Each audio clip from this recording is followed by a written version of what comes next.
Эта болезнь протекала для меня очень трудно, я ее перенес. А, Эта болезнь стала у меня после смерти моей жены. Она 4 месяца назад умерла. И через 2 недели также я заболел этой болезнью. Мне было очень трудно дышать, была сильная одышка.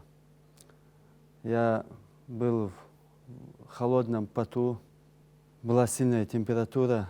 Я даже не думал, что я перенесу эту болезнь. Видно, Аллах так решил оставить меня для моих детей, чтобы я их дальше воспитывал. Я не могу полностью сказать, что преодолел этот вирус. Я до сих пор его остерегаюсь очень сильно. Я соблюдаю масочный режим, постоянно мою руки. У меня дети постоянно моют руки, потому что они испытали этот стресс, и этот стресс у них до сих пор не уходит. Но также и у меня этот стресс до сих пор остался от этой болезни, от того, что я потерял близкого мне человека. Я могу сказать, чтобы они относились к этой болезни очень серьезно, потому что это очень страшная болезнь.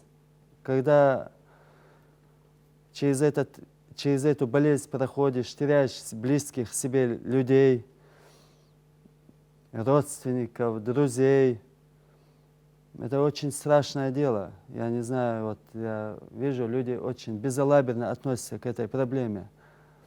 Но когда постигает эта проблема самого человека, он уже остерегается всего, он пытается своих близких, родных, друзей, чтобы они более серьезно относились к этой проблеме. Это очень сильная проблема. Люди просто, мне кажется, 60% населения это еще не осознают, как должны осознавать это на самом деле. Это очень страшно. И не дай Аллах, чтобы вот это перенести.